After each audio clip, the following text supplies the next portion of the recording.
आप सोच रहे होंगे एक देश एक संविधान ऐसा है, लेकिन ऐसा नहीं है। ऐसा लगता है कि यूपी के अंदर कुछ अलग ही संविधान है और यूपी की जो पुलिस है वो कुछ अलग ही संविधान पे काम कर रही है, कुछ अलग ही कानूनों पे काम कर रही है, उनके कुछ अलग ही नियम है। लगता है कि योगी जी के कुछ ऐसे आदेश मिल गए हैं जिससे यूपी पुलिस का काम अब अपराध को नियंत्रण में रखना कम, इसके अलावा कुछ और ज़्यादा हो गया है। वैसे पुलिस का नाम आते ही आपके सामने क्या आता है?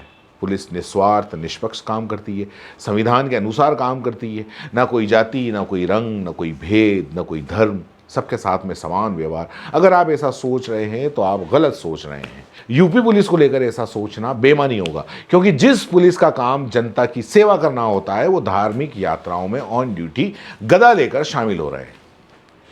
एक तरह से संभल में मुस्लिम प्रदर्शन अगर करते हैं तो पुलिस वाले गोलियां चलाते हैं और 5-5 लोगों को मार देते हैं, और दूसरी तरफ संभल के सीईओ अनुज चौधरी रथ यात्रा में शामिल हो रहे हैं और वो रथ के आगे आगे चलते हैं वर्दी पहनकर। कसम संविधान की खाते हैं, लेकिन काम इनका है पूजा पाठ करना। वर्दी पहनकर ऑन ड्यूटी संभल में यात्रा निकालते हैं, कभी मंदिरों की खोज करते हैं, मंदिरों की सफाई करते हैं, और अब धूमधाम से अनुज चौधरी हाथ में गदा लेकर यात्रा में चल रहे हैं। लेकिन इसी संभल में अगर मुसलमान नमाज पढ़े तो प्रशासन की पाबंदी लगा दी जाती है। नमाज की बात तो दूर की बात है, अब तो बोलने पर भी पाबंदी लगा दी गई है। नमाज पढ़ने के लिए 1000 नियम कायदे कानून पढ़ाए जाते हैं, इसी पुलिस इसी प्रशासन के द्वारा। लेकिन अगर रथ यात्रा संभल के अंदर अगर निकलती है तो खूब ढोल नगाड़े बजाए जाते हैं, तब कुछ नियम नहीं, कोई रोक टोक नहीं। रथ यात्रा के लिए सब कुछ अलाउ है। यही नहीं, इन रथ यात्राओं में पुलिस वाले खुशी खुशी झूमते हुए शामिल होते हैं। और फिर सवाल उठना तो लाजिम है कि आखिर जिस पुलिस का काम सब लोगों के लिए निष्पक्ष होकर फैसले देना है, निष्पक्ष होकर काम करना है, क्या वही संभल का प्रशासन निष्पक्ष है? मुसलमानों पर गोलियां चलाई जाती हैं, रथ यात्रा में गदा लेकर आगे आगे ये सीईओ है वो चलते हैं, जिसको लेकर अब पत्रकारों से लेकर लोग तक अनुज चौधरी के ऑन ड्यूटी भक्ति को लेकर अपनी प्रतिक्रियाएं दे रहे हैं। पूछ रहे हैं कि अगर कोई मुस्लिम डिप्टी एसपी किसी तबलीगी जलसे में जाकर अगर मान लो कोई तकरीर देगा या फिर ताजिया जुलूस के अंदर अगर लीड करेगा तो क्या उसको का भी ऐसे स्वागत किया जाएगा? दरअसल उत्तर प्रदेश के संभल में किष्किंधा रथ यात्रा निकाली गई और इस रथ यात्रा में संभल के जो सीईओ हैं अनुज चौधरी कंधे पर हनुमान की गदा रखकर भारी पुलिस फोर्स के साथ में ये रथ यात्रा में शामिल होते हुए दिख रहे हैं। उसको कंट्रोल करते हुए या उसकी सुरक्षा में नहीं, उसमें शामिल होते हुए दिख रहे हैं। क्या उत्तर प्रदेश में इस वक्त पुलिस के अधिकारी और कर्मचारियों को धार्मिक कार्यक्रम में ऑन ड्यूटी भाग लेने का कोई आदेश मिला हुआ है?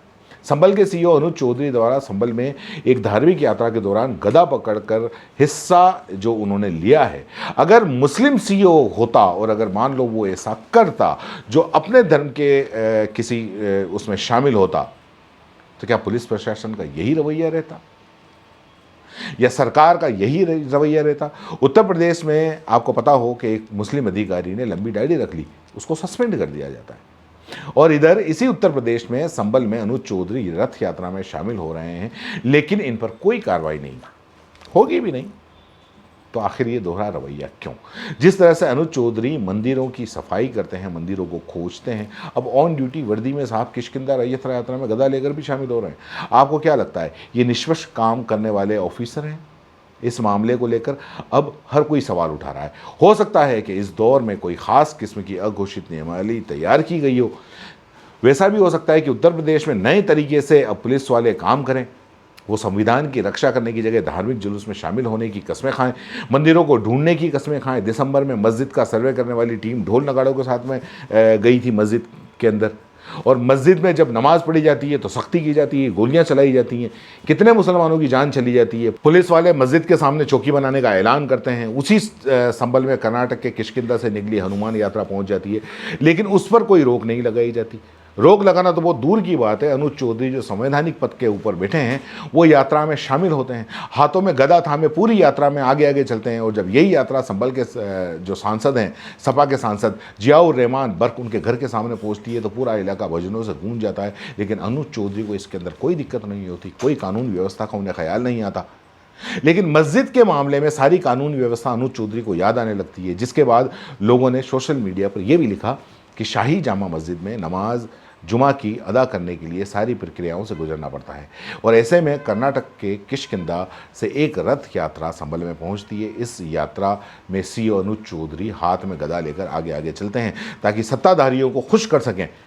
अब इसकी ड्यूटी यही है, वर्दी पहनकर इसने यही कसम खाई है क्या कि इससे क्या न्याय की उम्मीद करना भूल जाना चाहिए। खैर, आपको क्या लगता है, जिस तरह से उत्तर प्रदेश में कानून बनाए जा रहे हैं, ये कौन से कानून हैं? क्या कोई सीओ गदा पकड़कर वर्दी पहनकर ये रथ यात्रा के अंदर शामिल हो सकता है? उत्तर प्रदेश में एक अपने अलग ही तरह के कानून बनाए जा रहे हैं, जहां पर मुसलमानों पर गोलियां चलाई जाएंगी, रथ यात्रा में प्रशासन शामिल होगा। आप लोगों को क्या लगता है? इस मुद्दे को लेकर हमें अपनी राय जरूर नीचे कमेंट बॉक्स में लगाएं। धन्यवाद।